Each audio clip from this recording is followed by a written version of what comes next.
Welcome to Tanjore. இன்னைக்கு நம்ம ரெங்கவனார் painting பத்தியும் அதோட சிறப்பு பத்தியும் பார்க்கலாம். பெரியாழ்வார் தன்னோட வீட்டுல துளசி மாடத்துக்கு தண்ணி ஊத்திட்டு இருக்காரு. அப்ப அங்க ஒரு அழகிய பெண் குழந்தை இருக்கு. அந்த பெண் குழந்தைய தனது மகளா வளர்த்துறாரு. அந்த குழந்தைக்கு ஆண்டாள் பேரும் வைக்கிறாரு. ஆண்டாள் வளர வளர பெருமாள் மேல பக்தியும் காதலும் அதிகரிச்சுட்டே வருது.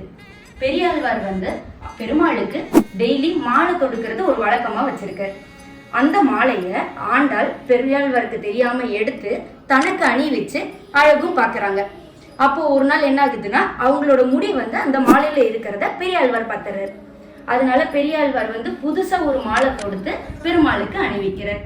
அன்னைக்கு நைட்டு பெருமாள் பெரியாழ்வார் கனவுல எனக்கு இது மாதிரி ஆண்டாள் அணிவிச்ச மாலை தான் எனக்கு ரொம்ப பிடிச்சிருக்கு, அதே மாதிரி ஆண்டாள் என் மீது காதல் வச்சிருக்கிறதும் எனக்கு பிடிச்சிருக்கு அப்படின்னு சொல்லிட்டு ஆண்டாளை ஸ்ரீரங்கத்துக்கு கூட்டிட்டு வருமாறு சொல்லிட்டு மறைஞ்சிடுறாரு.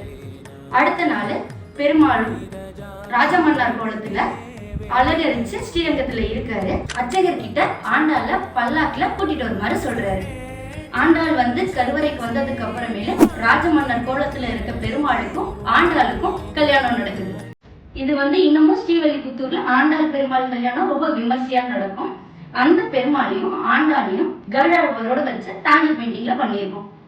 இது மாதிரி புராண கதைகள் நிறைந்த தாஞ்சூர் பெயிண்டிங் வேணுங்கிறவங்க எங்க தாஞ்சூர் ஓவியத்தை கான்டாக்ட் பண்ணுங்க. நன்றி.